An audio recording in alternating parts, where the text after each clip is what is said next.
An old man walked into a fancy hotel, dressed simply, and was treated like he didn't belong.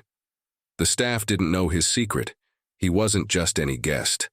By the end of the night, their world would be turned upside down. Who was he, and why did his visit change everything? Stay with me, because what happens next will make you question everything you think you know about respect, assumptions, and true power. The lobby of the Grand Astoria Hotel shimmered with quiet opulence.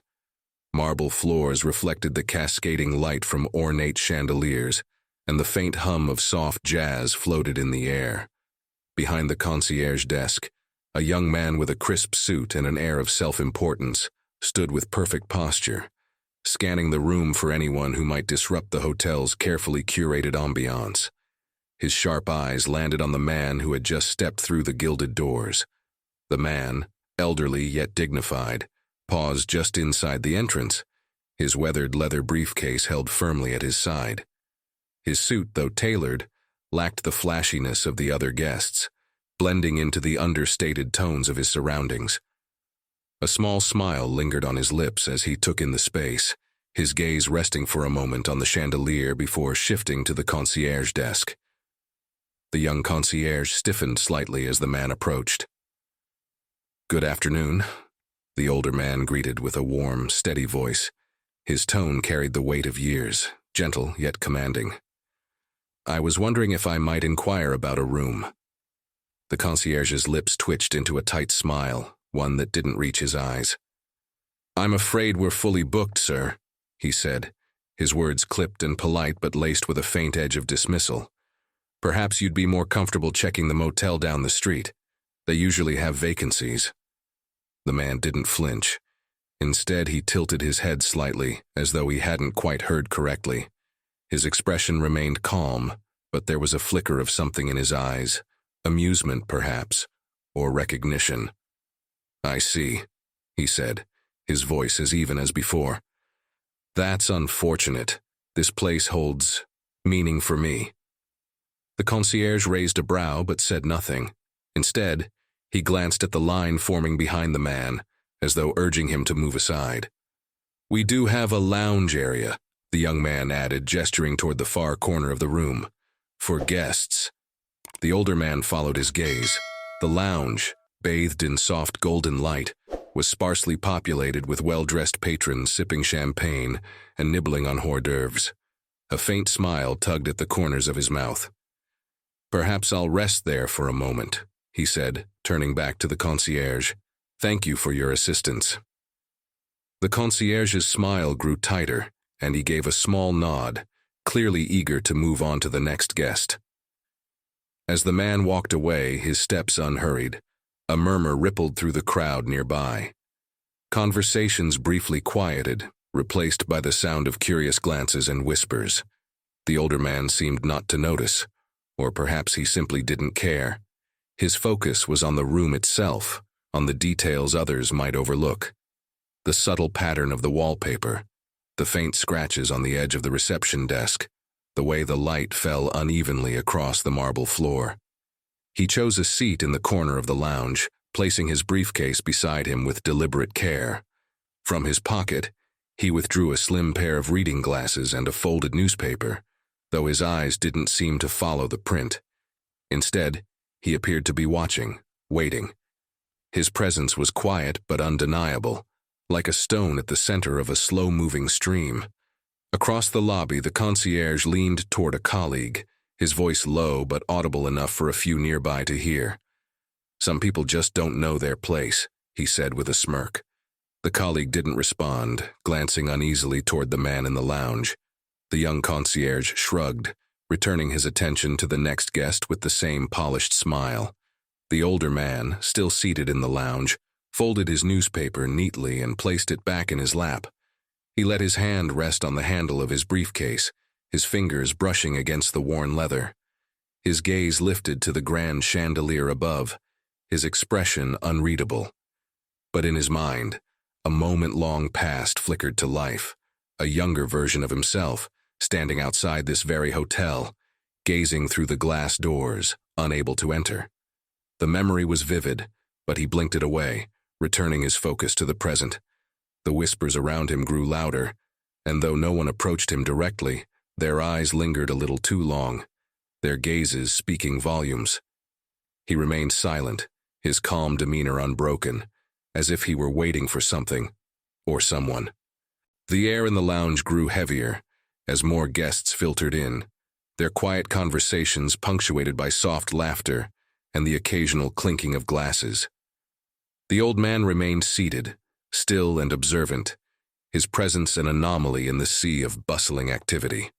The polished veneer of the hotel seemed almost to reject his quiet simplicity, but he stayed unfazed, his posture straight, his expression serene.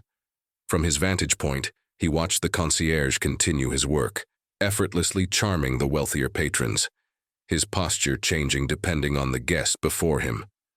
With some, he was deferential, eager to please. With others, like the old man earlier, he seemed curt, almost dismissive. The difference was subtle but unmistakable to anyone paying attention, and the old man paid attention to everything. A waiter approached, hesitant, his tray balanced precariously in one hand. He hovered a few feet away, clearly debating whether or not to address the older man. Finally, with a forced smile, he leaned slightly forward. "Sir, can I get you anything?" he asked, his tone polite but uncertain. The man looked up, meeting the waiter's gaze with eyes that seemed to see straight through him. "Just water, please," he replied, his voice soft but firm. The waiter nodded quickly and disappeared, relief evident in his hurried movements. As the old man settled back into his chair, a couple at the next table exchanged glances, their curiosity barely veiled. The woman, dressed in an elegant evening gown, leaned closer to her partner and whispered behind a manicured hand. Her voice carried just enough for the man to hear. "I wonder how he even got in here. Doesn't seem like their usual type of guest." Her partner chuckled lightly but said nothing, sipping his champagne as though to seal his agreement. The old man's face betrayed no reaction. He remained composed, his fingers lightly tracing the edges of his briefcase as though it were a talisman. His thoughts, however, drifted again, back to a time when such remarks weren't whispered but spoken openly, their cruelty unabashed. He could almost hear the echoes of those voices from his past, mocking, dismissive, underestimating. It was a symphony he had grown accustomed to, but never allowed to define him. Across the room, the concierge continued his work, his movements fluid, his confidence growing with every interaction. But when his eyes fell on the old man seated in the corner, a flicker of irritation crossed his face. He leaned toward a fellow staff member, speaking in hushed tones, though the old man could see the occasional glance in his direction. The words were inaudible, but their meaning was clear. He was becoming an inconvenience, a blemish on the pristine image the hotel sought to maintain. The waiter returned with the glass of water, setting it down with a quick, nervous motion. "Here you go, sir," he said, before stepping back, as if afraid of lingering too long. The old man nodded in thanks, his hand steady as he lifted the glass to his lips. He sipped slowly, savoring the coolness of the water, as if every action he took were deliberate, a quiet defiance against the unspoken judgments swirling around him. Then, breaking the subtle tension of the room, the concierge's voice rang out, louder than necessary. "Sir, I must remind you that the lounge is reserved for hotel guests," he said, his tone clipped but feigning politeness. All eyes turned to the corner where the old man sat, the hum of conversations falling silent. The man lowered his glass and looked up, meeting the concierge's gaze without flinching. His face remained calm, but his voice carried an unmistakable weight as he replied, "I see. And do you often treat your guests this way?" The room seemed to hold its breath, every pair of eyes darting between the two men. The concierge's confident smile faltered, but only for a moment. "We have policies, sir," he said, his tone hardening, "and I'm sure you understand we must uphold them." The old man set the glass down gently, the sound of it meeting the table louder than it should have been in the heavy silence. "Indeed," he said simply, his words laced with an undercurrent of something, amusement perhaps, or challenge. He didn't say anything more, and yet, in that moment, he seemed to command the entire room. The silence in the lounge stretched, a taut string threatening to snap. The concierge, now the unwilling center of attention, adjusted his tie and squared his shoulders, trying to reclaim control of the situation. "Sir," he began, his voice laced with a brittle edge, "if you're not staying with us, I must ask you to leave. We have a reputation to maintain, and I'm sure you can understand." The old man leaned back slightly, his gaze steady and unwavering. His calm demeanor, juxtaposed against the concierge's growing unease, seemed to shift the balance of power in the room. "A reputation," he repeated softly, as if tasting the word. "I'm quite familiar with the weight of one's reputation." The concierge blinked, caught off guard by the statement, but before he could respond, the sound of approaching heels interrupted the moment. A woman in a sleek navy suit entered the lounge, her brisk steps echoing against the marble. Her polished appearance marked her as a senior staff member, perhaps even the manager, and her face bore the carefully neutral expression of someone well-practiced in smoothing over uncomfortable situations. "Is there a problem here?" she asked, her tone firm yet professional, her sharp eyes darting between the old man and the concierge. The concierge straightened immediately, relief flickering across his face. "This gentleman," he began, gesturing toward the old man, "isn't a guest of the hotel. I was just informing him of our policies." The manager's gaze shifted to the old man, her expression softening slightly as she took him in. There was something about his presence, a quiet dignity that demanded respect, even in the face of unwarranted scrutiny. "Sir," she said carefully, "may I ask if you're staying with us, or if there's something I can assist you with?" The old man regarded her for a moment, his silence drawing her further into his orbit. Then, with a measured nod, he replied, "I was simply resting here for a moment. This hotel holds a certain significance for me." His words, though vague, carried a weight that hung in the air, leaving her to fill in the gaps. The manager hesitated, sensing there was more to this man than met the eye. But before she could press further, the concierge interjected, his voice sharp and impatient. "With all due respect, we can't allow just anyone to linger here. It sets the wrong impression." A ripple of unease moved through the room at his words, the murmurs among the guests growing louder. The manager shot the concierge a warning look, but the old man spoke before she could. "The wrong impression," he repeated, his voice calm but edged with quiet authority. "And what impression might that be?" The concierge faltered, his confidence beginning to crack under the weight of the older man's steady gaze. "Well, sir," he stammered, "it's not about you personally. It's about maintaining the standard our guests expect." The old man leaned forward slightly, resting his hands on the briefcase in front of him. His voice, still calm, carried a sharp clarity that cut through the room. "A standard," he said softly, "is only as strong as the values behind it." The room fell silent again, the weight of his words sinking in.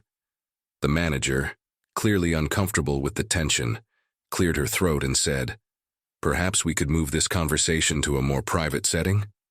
The old man regarded her for a moment before nodding. "That would be acceptable," he said simply, standing with the same deliberate grace that had marked his every movement. He picked up his briefcase, the leather creaking softly in his hand, and followed her toward the doorway. As they left the lounge, the whispers among the guests resumed, growing louder now that the subject of their curiosity was no longer within earshot. The concierge remained behind, his face pale, his jaw clenched, as if bracing himself for the fallout. Little did he know, the storm that was brewing was far larger than he could have imagined. The manager led the old man down a quiet hallway, lined with portraits of the hotel's founders and notable guests. The muted hum of the bustling lobby faded behind them, replaced by the soft click of the old man's shoes against the polished floor. She stopped at a private meeting room, opening the door and gesturing for him to enter. "Please, have a seat," she said, her voice more subdued now. She closed the door gently behind them, leaving the noise of the hotel completely on the other side. The old man stepped into the room, his eyes sweeping over its immaculate furnishings, a long mahogany table, high-backed chairs upholstered in rich leather, and a glass case displaying awards and accolades. He placed his briefcase carefully on the table before lowering himself into one of the chairs, with the same quiet dignity he'd displayed all evening. The manager sat across from him, her composed demeanor slipping just enough to reveal a flicker of uncertainty. "I'd like to apologize if you've been made to feel uncomfortable," she began, her tone measured. "It's not the image we want to project." The old man regarded her with an expression that was difficult to read. Calm but not dismissive, thoughtful but not forgiving. "An image," he said after a moment, "can be deceiving. It doesn't always reflect the truth."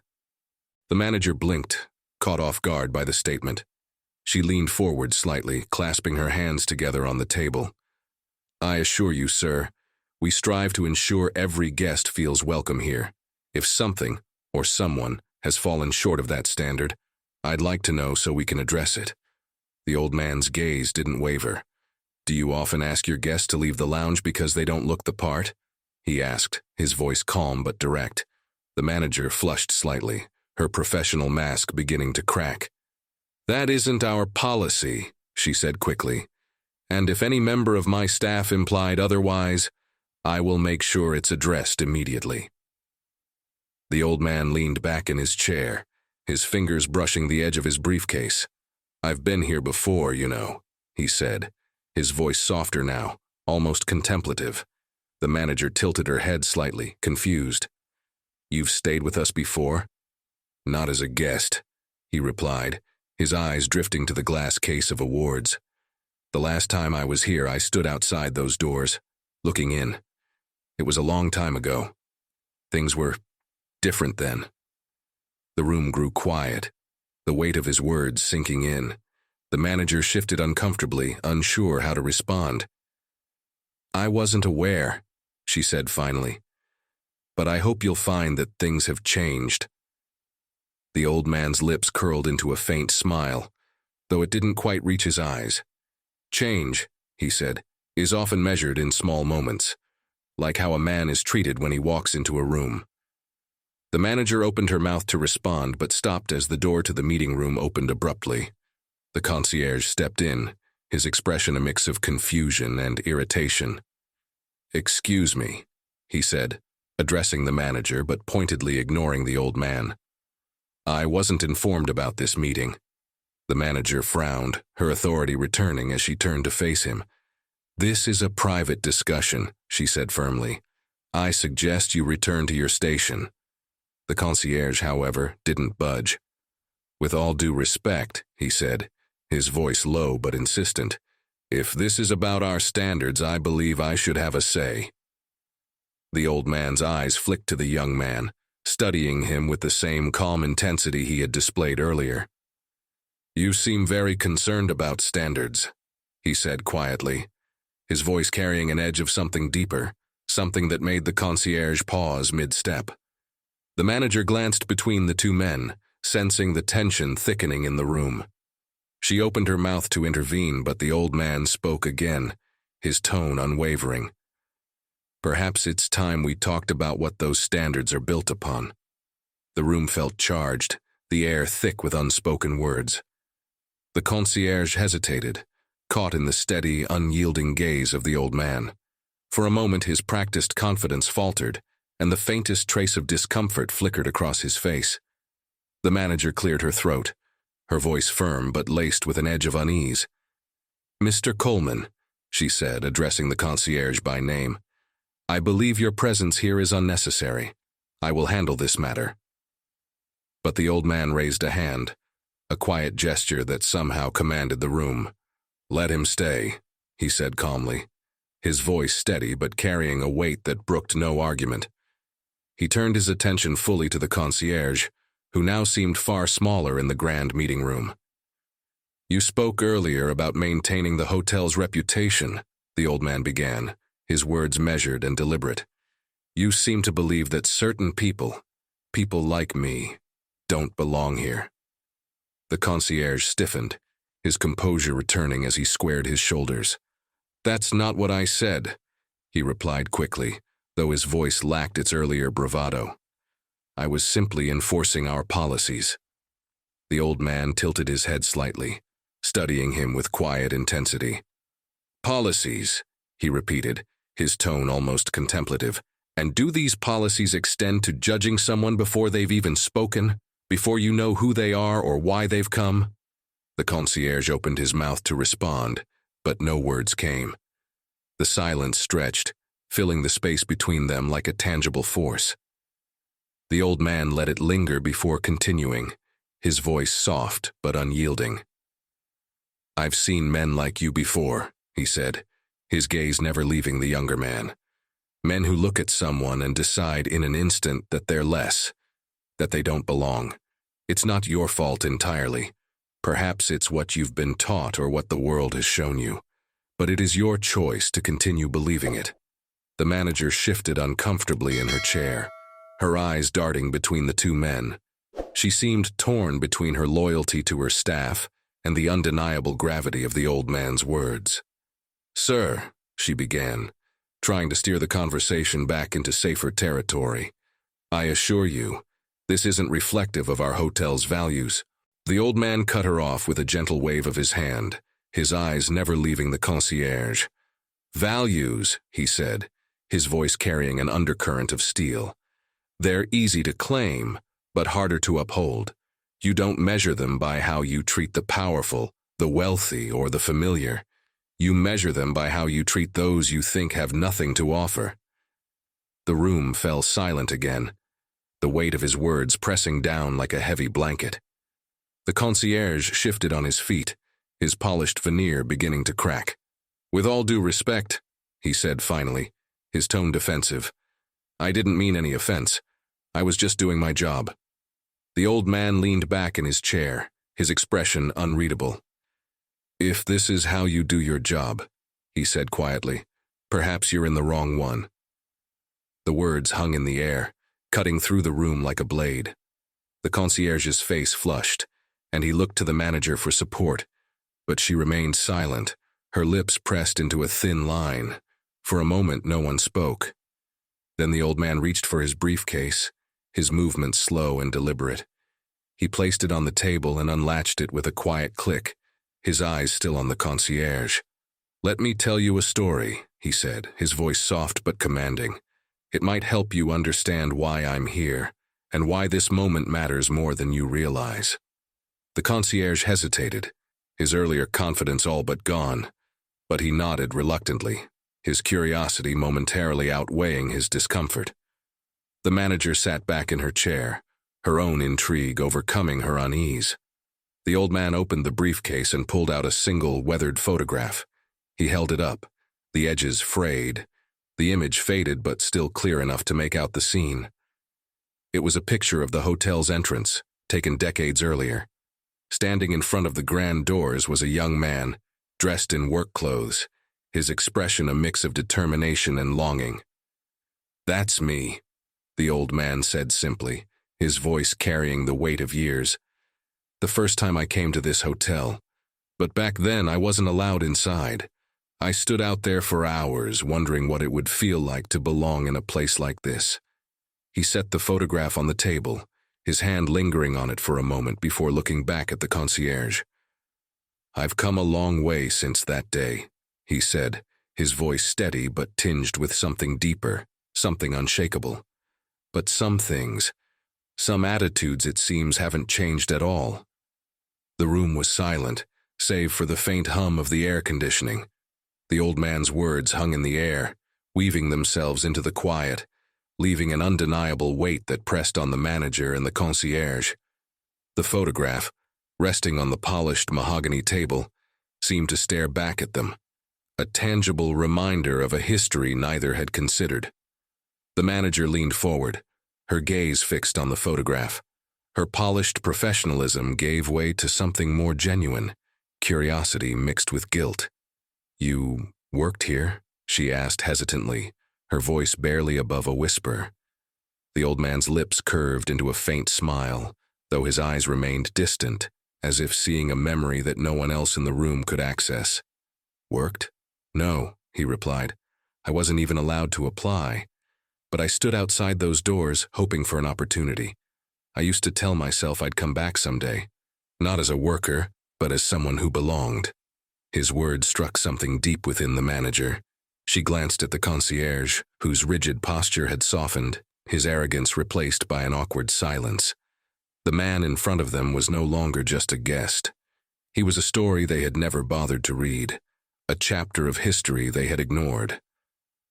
The old man leaned forward slightly, his fingers brushing the edge of the photograph. Back then, he continued, it wasn't just about the doors being locked. It was about the way people looked at me, as if I was invisible or worse, as if I didn't deserve to be seen. He turned his gaze to the concierge, whose face flushed under the weight of his steady eyes. I recognize that look, you know. It doesn't change much even after all these years. The concierge shifted uncomfortably, his usual confidence eroded. He opened his mouth as if to speak, but no words came. The manager interjected, her tone apologetic but firm. Sir, I can't begin to imagine what you've experienced, and I won't pretend that it was right. But I assure you, we've worked hard to create a more inclusive environment here. The old man turned to her, his expression softening slightly. Perhaps you have, he said. But it's not just policies or slogans that create change. It's people. It's how they choose to treat others when no one is watching, when there's nothing to gain. He paused, letting the words sink in. Then, almost as an afterthought, he added, and sometimes it's about who they assume has nothing to offer. The manager nodded, her throat tightening as she struggled to form a response. The concierge, meanwhile, looked down at his polished shoes, avoiding the old man's gaze. You seem to think I came here by accident, the old man said after a moment, his voice calm but cutting through the tension like a knife. As though I wandered in off the street without knowing where I was. But I've known this place for decades, longer than you've worked here, longer than you've managed it. I've seen it grow, I've seen it stumble, and I've seen the people who make it what it is. He folded his hands on the table, his expression unreadable. And now I'm here, not to be judged, but to judge for myself, to see if this place has truly become the sanctuary it claims to be. The manager's breath caught in her throat. The weight of his words settled heavily on her shoulders. This wasn't just a disgruntled guest. This was someone who had lived through the very barriers the hotel now prided itself on breaking. And he wasn't asking for apologies. He was demanding accountability. The concierge, unable to remain silent any longer, cleared his throat. Sir, he began. But the old man held up a hand, silencing him. I'm not here for your excuses, he said quietly but firmly. I'm here to see if you're capable of understanding the harm that comes from assumptions, not just to me, but to anyone who walks through those doors expecting to be treated with dignity. The room fell silent again, the gravity of his words pressing down on everyone present. The old man leaned back in his chair, his gaze steady, as if daring them to respond. Neither the manager nor the concierge could find the words to meet that challenge. Instead, they sat in the charged quiet, waiting for him to speak again, knowing that whatever he said next would leave a mark far deeper than they were prepared for. The old man let the silence linger, using it like a sculptor shaping stone. His steady gaze shifted back to the photograph, and he ran his fingers lightly across its edges. His touch was almost reverent, as though the worn image carried more than just memories. It carried the weight of a life lived in defiance of expectations. When I was a young man, he began, his voice steady but low, this hotel was a symbol, not just of luxury but of exclusion. The kind of place that reminded men like me what the world thought of us. No matter how hard we worked, no matter how much we dreamed, there were always places where we were told, silently or otherwise, you don't belong here. The manager shifted in her seat, her discomfort evident. I'm so sorry, sir, she murmured, her voice cracking slightly. I wish I could say that time has erased those injustices. The old man glanced at her, his expression softening but not entirely forgiving. "Time doesn't erase anything," he said gently. "It only gives people a chance to choose differently." He turned his attention back to the concierge, who still sat stiffly, his earlier bravado now a distant memory. "I can see you're uncomfortable," the old man said, his voice cutting through the tension like a blade. "That's good. Uncomfortable moments are where growth happens, if you let them." The concierge swallowed hard, his Adam's apple bobbing. He avoided the old man's gaze, staring instead at the table where his hands rested in tight fists. "I didn't mean any harm," he said finally, his voice low. "I was just trying to do my job." The old man leaned forward slightly, his calm presence suddenly filling the room. "And what is your job?" he asked, his tone even but heavy with implication. "To decide who is worthy of being here? To protect this hotel from people like me?" The concierge looked up sharply, his face flushed. "No, that's not what I meant." "Then what did you mean?" the old man interrupted, his voice rising just enough to demand attention. "Because the way you looked at me, the way you spoke to me, it told me everything I needed to know. You didn't see a man walking through those doors. You saw a problem." The words hit their mark, and the concierge's mouth opened and closed, struggling to form a response. The manager, sensing the moment spiraling, interjected. "Sir," she said, her voice careful, "I understand how this situation must feel to you. I assure you, this isn't how we want to treat anyone who comes to our hotel." The old man's eyes shifted to her, piercing but not unkind. "Do you?" he asked softly. "Do you truly understand? Or are you just saying what you think will make this easier for everyone involved?" The manager faltered, her cheeks flushing as she grappled for an answer. The old man didn't wait for her to respond. He leaned back in his chair, his expression contemplative. "Let me tell you what I understand," he said. "I understand that places like this can change. People can change. But change isn't just about rules or slogans. It's about choices. And tonight, I've seen the choices your staff has made." He paused, his gaze flicking back to the concierge. "The question is, will those choices be the same tomorrow? Or will you choose better?" The room grew heavy again, the weight of his words settling over them. The concierge shifted in his seat, his earlier confidence now entirely replaced by uncertainty. The manager lowered her gaze, her hands clasped tightly together on the table. The old man reached into his briefcase again, pulling out a slim, leather-bound notebook. He opened it, flipping through pages filled with neat, precise handwriting. "This," he said, holding it up, "is a journal I've kept for years. In it are the names of every hotel I've ever visited, every place that turned me away, every place that treated me as less, and every place that gave me a chance." The manager's breath hitched as she stared at the notebook, its presence in the room suddenly monumental. What are you planning to do with that?" she asked, her voice barely above a whisper. The old man closed the journal with a quiet snap and placed it on the table. "That depends," he said simply, "on how this hotel chooses to treat people going forward. Because tonight, you've earned a place in this book. The only question is which side of it you'll be remembered on." The concierge paled visibly, his knuckles whitening as he gripped the edge of the table. The manager opened her mouth to respond, but the weight of his words left her speechless. The old man folded his hands over the journal, his expression calm but resolute, waiting for them to decide. The weight of the old man's statement hung in the air like a storm cloud, thick and unrelenting. The concierge shifted uncomfortably, his bravado stripped away, leaving only the raw discomfort of his own actions reflected back at him. The manager's hands trembled slightly as she clasped them tightly in her lap, the journal on the table between them drawing her eyes like a magnet. For a moment, it seemed no one dared to speak, as if any words might shatter the fragile tension that filled the room.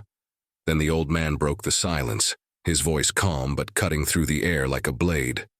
"I've been patient my entire life," he began, his tone soft but unyielding. "I've waited for people to do what's right. I've waited for places like this to open their doors, to open their hearts, to see people for who they truly are.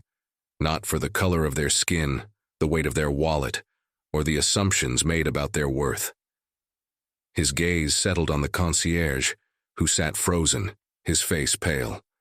But patience, the old man continued, doesn't mean tolerance for disrespect. It doesn't mean allowing others to diminish your humanity just because it's convenient for them. The concierge opened his mouth as if to speak, but no sound came out. The manager cleared her throat, her voice faltering as she attempted to bridge the widening chasm in the room. Sir, I don't know how to express how deeply sorry I am for what you've experienced here tonight. The old man's eyes flicked to her, his gaze softening slightly but still carrying an edge. Sorry, he said, almost thoughtfully. I've heard that word more times than I can count. And yet, it's never the word that matters. It's the actions that follow. The manager nodded quickly, her discomfort palpable. Of course, she said, her voice tinged with desperation. We'll take action. I'll ensure that our staff undergoes additional training. The old man held up a hand, silencing her mid-sentence. Training, he repeated, his voice calm but laced with quiet authority. Training won't change what's in a person's heart. It won't teach them to see what they don't want to see. He leaned forward slightly, his gaze locking onto hers. Do you know what does? He asked softly. Accountability, not just to policies or procedures, but to the people you serve, to the values you claim to uphold. The manager swallowed hard, her throat tightening under the weight of his words. She nodded, unable to find anything meaningful to say in return. The concierge, meanwhile, sat stiffly, his hands gripping the edge of the table as though it might anchor him in the storm of his own making. The old man reached out, his hand brushing the journal that lay before him. I've spent my life building something out of nothing, he said, his voice steady, turning rejection into resilience, disrespect into determination. But I didn't do it alone. Along the way, there were people who chose to see me for who I was, not for what they assumed I couldn't be. He paused, his fingers tracing the worn leather cover of the journal. I came here tonight to see if this place, this hotel, was one of those places, to see if it had truly changed, and now I have my answer. The concierge's breath hitched, and he leaned forward slightly, his voice trembling as he spoke. Sir, I didn't mean to. The old man held up a hand again, his expression unreadable. It's not me you need to convince, he said quietly. It's yourself, and every person who walks through those doors expecting to be treated with dignity. He stood slowly, his movements deliberate, the chair scraping softly against the floor as he rose.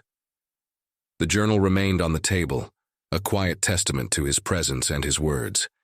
He picked up his briefcase, the leather creaking softly in his hand, and turned to the manager. I'll leave you to decide, he said simply, his tone carrying both finality and challenge. What kind of place you want this to be, and what kind of people you want to be remembered as. Without waiting for a response, he walked to the door, his steps measured and steady. The manager and the concierge sat frozen, the weight of his departure pressing down on them like a heavy shadow. As the door closed softly behind him, the room felt emptier, yet heavier, as though his presence still lingered, demanding they confront the truths they had so long ignored. The door clicked shut, but the silence it left behind was deafening. The manager stared at the journal on the table, her thoughts swirling in a storm of guilt, confusion, and an unfamiliar urgency to act. The concierge shifted uncomfortably in his seat, his eyes glued to the polished wood of the table, unable to meet her gaze or even glance at the photograph that still lay beside the journal. For a long moment, neither of them spoke. The quiet stretched and warped, growing heavier with every passing second. Finally, the manager drew a deep breath and broke the silence, her voice trembling slightly. Do you have any idea who he is? She asked, not looking up from the journal. The concierge hesitated, his confidence completely eroded. I don't, he admitted, his voice barely above a whisper. But he can't be just anyone. The manager's eyes flicked to the photograph, her brow furrowing as she studied the younger version of the man who had just walked out. There was a story in his face even then. Determination, resilience, and a quiet strength that refused to bow to the expectations of the world around him. She reached out slowly, her fingers brushing the edge of the journal. "This isn't just a guest," she said, her voice growing firmer as realization began to dawn. "This is someone who's seen more, lived more, and achieved more than we'll ever fully understand." The concierge finally lifted his gaze, though he still avoided looking directly at the photograph. "Do you think he started, then stopped, unsure how to finish the sentence. "I think," the manager said, cutting him off, "we've just encountered someone who could ruin us, or save us, depending on what happens next." Her words struck the concierge like a blow. He sat back in his chair, his face pale as he processed the implications. "Do you think he'll do something?" he asked hesitantly. "Write about this? Report us?" The manager leaned back in her chair, her gaze sharp as she finally turned to face him fully. "I don't know," she said honestly, "but if I were him, I'd certainly think about it." The concierge flinched under her scrutiny, his earlier arrogance entirely gone, replaced by a gnawing sense of regret. "I didn't mean," he began, but the manager cut him off with a sharp gesture. "Didn't mean what?" she demanded, her voice low but filled with controlled anger. "Didn't mean to judge him the moment he walked in? Didn't mean to assume he didn't belong here? Didn't mean to make him feel like he wasn't worthy of our so-called standards?" Her words hit their mark, and the concierge shrank under her glare. I didn't think," he muttered, his voice barely audible. "That's the problem," the manager said, her tone softening but still firm. "You didn't think. And now we're in a position where we've insulted someone who clearly has more influence than we can begin to understand." She leaned forward, her hands clasped tightly together on the table. "You need to ask yourself something, Mr. Coleman. What kind of person do you want to be? Because if you think this is just about one guest, you're missing the point entirely." The concierge looked at her, his expression filled with a mixture of shame and confusion. "What do you mean?" he asked quietly. "I mean," the manager said, her voice steady now, "that he gave us a chance to do better, to be better. And if we let this moment pass without changing anything, we'll be proving him right about everything he said." Her gaze shifted back to the journal, her fingers tracing the worn leather cover. "This," she said almost to herself, "is more than just a record. It's a testament, a reminder of what happens when people forget their humanity." The concierge swallowed hard, his face pale as the gravity of her words sank in. "What should we do?" he asked, his voice trembling slightly. The manager didn't answer immediately. Instead, she stood, picking up the photograph and the journal with a deliberate slowness. "First," she said, her tone firm, "you're going to take a good hard look at yourself and figure out what needs to change. And then, we're going to make sure this place lives up to the ideals we claim to represent." She walked toward the door, pausing just before opening it. "Because whether or not he chooses to tell the world about us, we're already in his book, and I, for one, want to make sure we're on the right side of history." With that, she left the room, leaving the concierge alone with his thoughts, the empty chair where the old man had sat, and the quiet echoes of a conversation that would haunt him for a long time to come. The manager strode down the hallway, the journal and photograph tucked securely under her arm. Her heels clicked against the polished marble floor, each step echoing with a growing sense of urgency. The old man's words still rang in her ears, unrelenting in their truth and weight. She reached the lobby and stopped for a moment, scanning the crowd for any sign of him.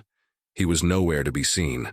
The concierge desk was buzzing with activity, and guests moved about, oblivious to the gravity of what had transpired in the meeting room. She adjusted her grip on the journal, her fingers tightening around its worn cover as though holding it could somehow anchor her in this moment of self-reflection. Her gaze fell on the lounge where the old man had been seated earlier. The table was now empty, the glass of water untouched, a silent reminder of his presence. She approached the space slowly, her mind racing. How had they let this happen?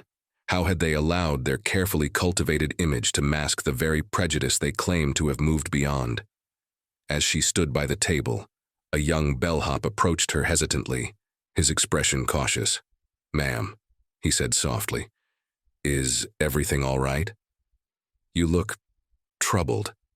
She glanced at him, momentarily startled by his presence. "Everything is fine," she replied automatically, though her voice lacked conviction. Then, after a pause, she added, "Actually, no. Everything is not fine."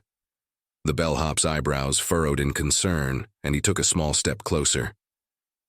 "Is there anything I can do to help?" he asked earnestly. The sincerity in his voice gave her pause. She studied him for a moment, noting the nervous energy in his stance, the eagerness in his eyes. He reminded her of herself when she had first started in the industry, idealistic, driven, desperate to prove herself.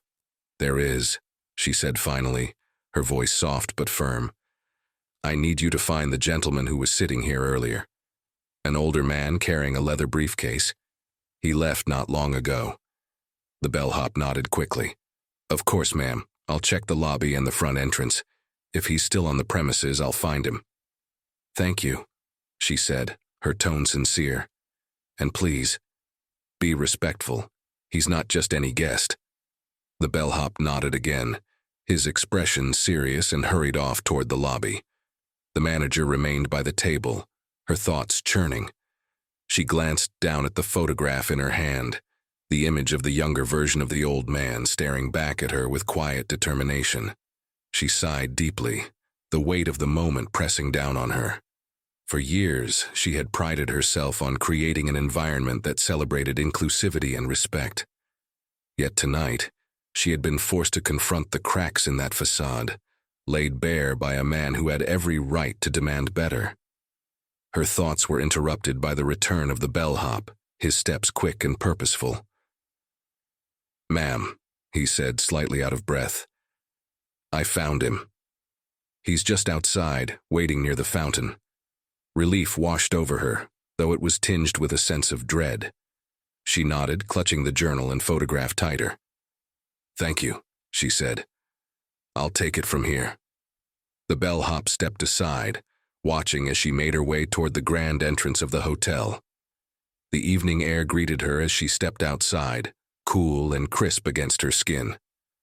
The soft sound of trickling water reached her ears, and her eyes immediately found him. The old man stood by the fountain, his briefcase resting at his feet. His hands were clasped behind his back as he gazed at the water, his posture straight and composed. He looked entirely at peace, as though the events of the evening had left him untouched. She approached slowly, her heels clicking softly against the stone pavement. He didn't turn to acknowledge her, but she knew he was aware of her presence. She stopped a few feet away, taking a moment to gather her thoughts before speaking. "Sir," she began, her voice steady but respectful, "I wanted to thank you for your patience and for your honesty." He turned slightly, his calm gaze meeting hers. For a moment, he said nothing, his expression unreadable.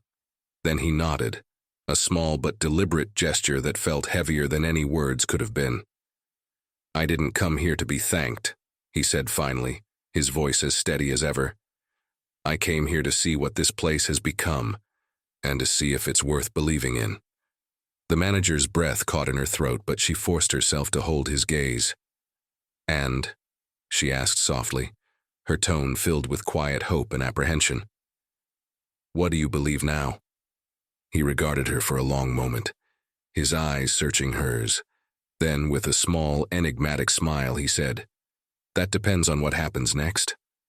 With that, he turned back to the fountain, the conversation left lingering in the air like the ripples in the water. The manager stood rooted to the spot, the old man's words reverberating in her mind. "That depends on what happens next." His calm demeanor and steady resolve made her feel both inspired and unsettled, as if he had just handed her the responsibility of not only rectifying the evening's mistakes, but also shaping the future of the hotel itself. After a moment, she stepped closer, careful not to intrude but close enough that her presence was unmistakable. "Sir," she said quietly, "I need you to know that your visit tonight has left an impact. On me. On this place. I hope that, in time, we can prove ourselves worthy of your belief." The old man turned his head slightly, his expression soft but unreadable. "It's a start," he said, his tone neutral but not dismissive. "But a single night won't fix what's been broken over decades. Real change takes more than words." She nodded, feeling the truth of his statement settle heavily on her shoulders. "Then let me show you we can do more than talk," she said, her voice steady despite the emotion rising within her. "This hotel is my responsibility, and I'll make sure it reflects the values we claim to stand for." The old man regarded her for a moment longer before giving a small nod of acknowledgement. He bent down to retrieve his briefcase, the motion slow and deliberate. "We'll see," he said simply, his voice carrying a quiet weight. "For your sake and for everyone who comes through these doors, I hope you mean what you say." As he straightened, the manager extended the photograph toward him. "I believe this belongs to you," she said, her tone gentle. He glanced at the photograph and hesitated for a moment before shaking his head. "No," he said softly. "Keep it. Let it remind you of the people you're here to serve, the ones you don't always see." The manager's hand trembled slightly as she held onto the photograph, the weight of his words cutting through her like a blade. She nodded, clutching it close to her chest, as if it were a sacred artifact. "I won't forget," she promised, her voice quiet but resolute. The old man gave her a final look, one that seemed to see through every layer of her being. Then, with a slight incline of his head, he turned and began to walk away. His steps were measured and unhurried, each one echoing against the stone pavement as he disappeared into the night. The manager stood there for a long time, watching until his figure was no longer visible. The cool evening air wrapped around her, and the sound of the fountain filled the silence he left behind. She looked down at the photograph in her hand, the image of the younger man staring back at her with the same quiet determination she had seen in his eyes tonight. A sense of purpose stirred within her, one that felt both daunting and invigorating. She turned and made her way back inside, her steps quicker now, filled with a newfound urgency. The lobby felt different as she re-entered it, the buzz of activity somehow quieter, as though the building itself had absorbed the gravity of the evening. She passed the concierge desk, where Mr. Coleman stood, his face pale and his expression tense. He straightened as she approached, his usual confidence replaced with a tentative unease. "Ma'am," he began, his voice hesitant. "I wanted to apologize again for—" "Save it," she said sharply, cutting him off. Then, softening her tone, she added, "Apologies won't fix what happened tonight. What matters is what you do from here." He nodded quickly, his hands clasped tightly in front of him. "I understand," he said, though his voice wavered slightly. "I hope you do," she replied, her gaze piercing. "Because this isn't just about him. It's about every person who walks through those doors. If you can't see that, you have no place here." The words landed heavily, and Mr. Coleman nodded again, his face set with a mix of shame and determination. The manager left him to ponder her words as she moved toward her office, her thoughts racing. She placed the photograph and journal on her desk, staring at them for a long time. Finally, she sat down and opened the journal, her fingers brushing the worn pages. The neat handwriting told a story of resilience, of injustice, and of triumph. She read a few entries, each one a testament to the old man's journey and the obstacles he had overcome. As she turned the pages, a sense of clarity began to form. This wasn't just a record of the past. It was a blueprint for the future, and she would make sure that the Grand Astoria Hotel lived up to its name, not just in grandeur, but in the way it treated every soul who walked through its doors. The manager closed the journal carefully, her fingers lingering on its cover as if the act of holding it connected her to something far greater than herself. She stared at the photograph resting beside it, the image of the young man outside the hotel's grand doors. a symbol of determination in the face of rejection. Her mind churned with ideas, plans, and a sense of urgency she couldn't ignore.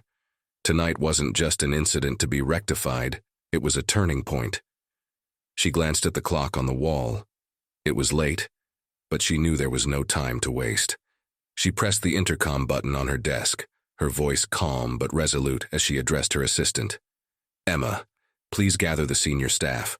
I want everyone in the conference room within 30 minutes.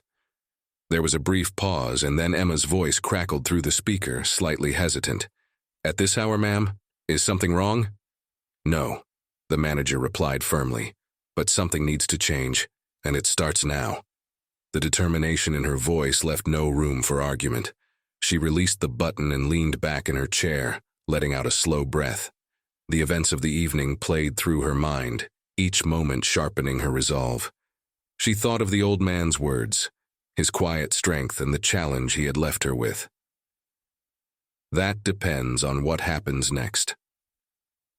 30 minutes later, the conference room buzzed with quiet murmurs as the senior staff trickled in, their faces marked by a mix of curiosity and fatigue.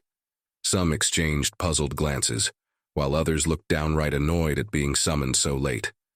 The manager stood at the head of the long table, her posture straight, her expression unyielding. When the last staff member entered and took their seat, she cleared her throat, silencing the room. "Thank you all for coming," she began, her voice steady but carrying an edge that commanded attention. "I know it's late, and I know many of you are wondering why we're here. Let me be clear. Tonight is about more than just one incident. It's about who we are as a hotel and as individuals." She paused, her eyes sweeping over the faces before her. Some looked intrigued, others wary. She continued, her tone growing sharper. "Earlier this evening we failed. Not just as employees, but as people. A guest came into this hotel expecting to be treated with dignity, and instead he was judged and dismissed because of how he looked. That cannot happen again." A murmur rippled through the room, but the manager held up a hand, silencing it. "This isn't about pointing fingers," she said firmly. "It's about accountability and change. We talk a lot about values in this hotel: excellence, service, inclusivity. But tonight, we were reminded that words mean nothing if they aren't backed by actions."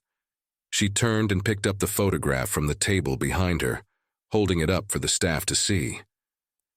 "This is the man we failed tonight," she said, her voice quieter but no less impactful. "Years ago, he stood outside this very hotel dreaming of a day when he could walk through these doors without being turned away. Tonight we showed him that some things haven't changed nearly enough." The room fell silent, the weight of her words pressing down on everyone present. She set the photograph down carefully and folded her hands on the table, her gaze steady. "We have a choice to make," she said. "We can let tonight's events be a moment we try to forget, or we can make it the start of something better. But if we choose the latter, it's going to take more than apologies and training sessions. It's going to take a complete reevaluation of how we see and treat every person who walks through these doors." One of the department heads, a middle-aged man with salt and pepper hair, raised his hand tentatively. "Ma'am, with all due respect, how do we begin to change something so deeply ingrained? It's not just about one incident, it's about decades of assumptions and practices." The manager nodded, her expression thoughtful. "You're right," she said. "This isn't something we can fix overnight. But we can start by acknowledging the problem and committing to do better together. And that starts with listening, to our guests, to each other, and to the voices we've ignored for too long." She glanced around the room, her gaze landing on each person in turn. "I'm asking all of you to look inward," she said. "Think about the biases you carry, the assumptions you make without realizing it, and then think about how we can create an environment that challenges those assumptions, that sets a new standard for what it means to serve with integrity." The room was silent, the gravity of her words sinking in. For the first time, the staff seemed to see her not just as their boss, but as a leader willing to face the uncomfortable truths they had avoided for too long. "This is our chance to be better," she said, her voice steady but filled with emotion. "Not just for our guests, but for ourselves. Let's not waste it."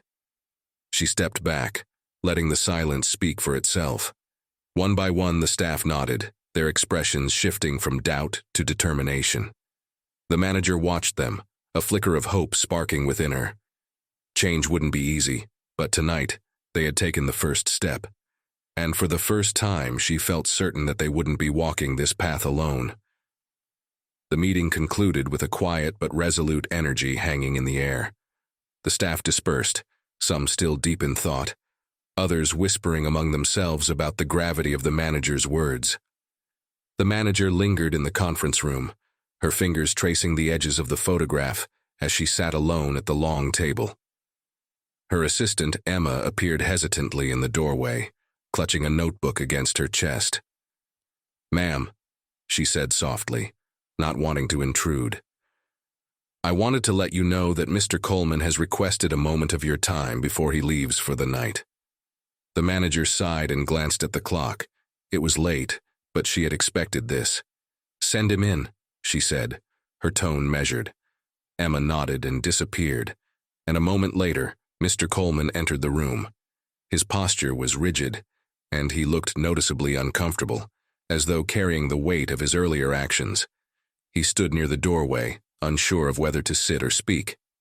"Come in, Mr. Coleman," the manager said, motioning toward the chair across from her. "Close the door behind you." He obeyed, his movements hesitant, and sat down, folding his hands tightly in his lap. For a moment, neither of them spoke. The manager allowed the silence to stretch, watching him carefully. Finally, she broke the stillness. "What is it you wanted to say?" she asked, her tone neutral but firm. Mr. Coleman shifted uncomfortably, his hands fidgeting as he struggled to find the right words. I wanted to apologize," he said finally, his voice low. "Not just to you, but to him, to the gentleman I dismissed earlier. I didn't mean to be disrespectful, but I see now that my actions came across that way. I was wrong." The manager studied him for a moment, her expression unreadable. "Why do you think you were wrong, Mr. Coleman?" she asked, her voice calm but probing. "What exactly do you believe you did?" He looked up at her, his face pale and earnest. "I judged him," he admitted. "I saw the way he was dressed, the way he carried himself, and I assumed he didn't belong here. I didn't even give him a chance to show me otherwise. And that's not who I want to be." The manager leaned back in her chair, her gaze piercing. "I'm glad you recognize that," she said. "But recognition is only the first step. What matters now is what you do moving forward." He nodded quickly, his expression determined. "I want to learn," he said. "I want to be better.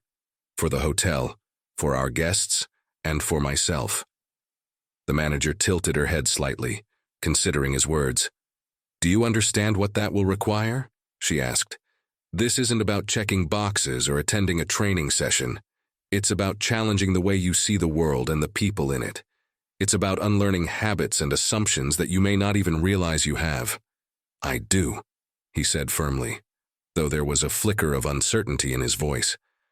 "And I'm willing to do whatever it takes." The manager nodded slowly, her expression softening just enough to reveal a hint of encouragement. "Good," she said, "because this isn't just about you, Mr. Coleman. The way you carry yourself, the way you treat others, it sets the tone for everyone around you. If you can hold yourself accountable, you might inspire others to do the same." He nodded again, his hands finally stilling as a sense of resolve settled over him. "Thank you," he said quietly, "for giving me a chance to make this right." The manager offered him a small, genuine smile, the first she had given him all night. "It's not about me giving you a chance," she said. "It's about you taking it." With that, she stood, signaling the end of the conversation. Mr. Coleman rose as well, his posture less rigid now, though still marked by the weight of what lay ahead. He paused at the door, glancing back at her. "I won't let you down," he said, his voice carrying a note of quiet determination. The manager nodded, her expression serious but hopeful. "Let's make sure of that." He left the room, the door clicking softly shut behind him. The manager sank back into her chair, the photograph still resting on the table in front of her. She picked it up again, studying the face of the young man who had stood outside the hotel's doors so many years ago. Her thoughts drifted to the old man and the challenge he had left them with. She felt the weight of his expectations pressing against her, but instead of fear, she felt a spark of determination. Change was never easy, but tonight, she had taken the first step. Now, it was up to her and her team to see it through. The hotel was eerily quiet now, the last traces of activity winding down for the night. The manager returned to her office, the photograph still clutched in her hand. She placed it carefully on her desk next to the journal, their presence a constant reminder of the evening's events. She leaned back in her chair, exhaustion settling over her like a heavy blanket. But beneath the weariness, there was a flicker of hope, a sense that tonight had been the start of something important. Her thoughts were interrupted by a knock at the door.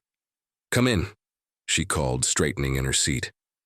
Emma stepped inside, her expression tentative. She held a steaming cup of tea in her hands, setting it gently on the desk.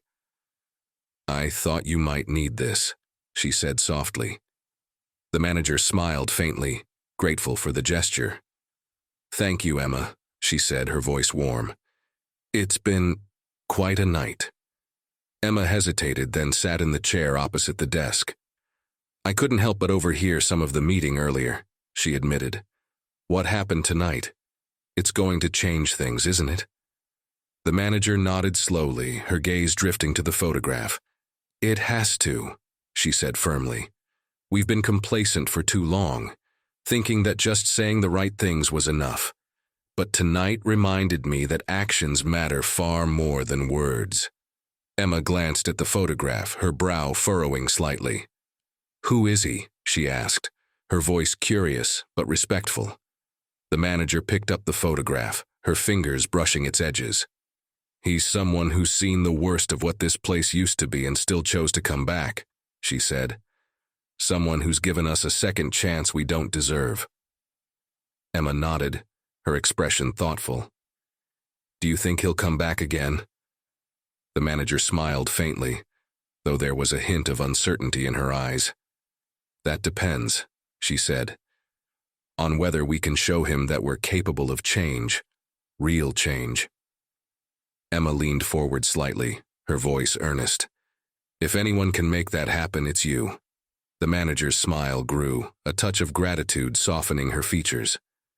"It's not just me," she said. "It's all of us. And it starts with how we treat every single person who walks through those doors, from the most powerful to the ones we're too quick to overlook." Emma nodded, her expression resolute. "What can I do to help?" The manager placed the photograph back on the desk, her eyes meeting Emma's. "Start by listening," she said. "To the guests, to the staff, to the things we've ignored for too long. And don't be afraid to speak up when you see something that needs to change." Emma nodded again, determination flickering in her gaze. "I will," she promised. The manager picked up the cup of tea, taking a sip and letting the warmth spread through her. "Thank you, Emma," she said, "for being willing to be part of this." Emma smiled and stood, her movements light with purpose. "Good night, ma'am," she said softly before leaving the office. As the door closed behind her, the manager leaned back in her chair, staring at the photograph and journal once more. She thought of the old man, his quiet strength and unwavering resolve, and felt a surge of determination rise within her. Tomorrow, she would meet with the entire staff, set new standards, and ensure that the lessons of tonight would not be forgotten. Change wouldn't happen overnight. It would take time, effort, and commitment. But as she sat in the quiet of her office, the faint hum of the city outside, she knew one thing for certain. They owed it to him, and to every guest like him, to be better. And they would be. The following morning, the Grand Astoria Hotel stirred to life as usual, but a subtle shift hung in the air. The manager arrived early, her steps purposeful as she made her way through the lobby. She greeted the staff with a smile that carried a quiet intensity, leaving an impression that today would be different. At exactly 9 a.m., the entire staff gathered in the largest conference room. The manager stood at the head of the room, flanked by department heads and senior leaders. The journal and photograph rested on the table before her, silent witnesses to the change she was about to set in motion. "Thank you all for being here," she began, her voice calm but resolute. "What happened last night was a moment we must not ignore. It exposed gaps, not just in our policies, but in our values, our assumptions, and the way we see those we serve. And it is my responsibility, and yours, to ensure this never happens again." Her words hung in the room, the staff shifting uncomfortably in their seats. She held up the photograph, her voice softening but gaining even more power. "This man stood outside this hotel decades ago, denied entry because of who he was and how he looked. Last night, despite all we claimed to stand for, we made him feel that same exclusion again. This cannot be who we are." She set the photograph down and looked out over the room, her gaze piercing. "Change begins now. From this day forward, we will not just talk about inclusivity and respect. We will live it. Every guest, every employee, every person who steps into this hotel will feel valued, seen, and heard. No exceptions." The room was silent, but the energy shifted. Some nodded in agreement, while others looked contemplative, realizing the weight of her words. "This will not be easy," she continued. "It will require unlearning biases, challenging old habits, and holding ourselves accountable. But I believe we can do it. Because if we don't, then we are failing not just our guests, but each other and ourselves." She paused, letting the gravity of her message sink in, then stepped back and gestured to a whiteboard where she had written a list of new initiatives.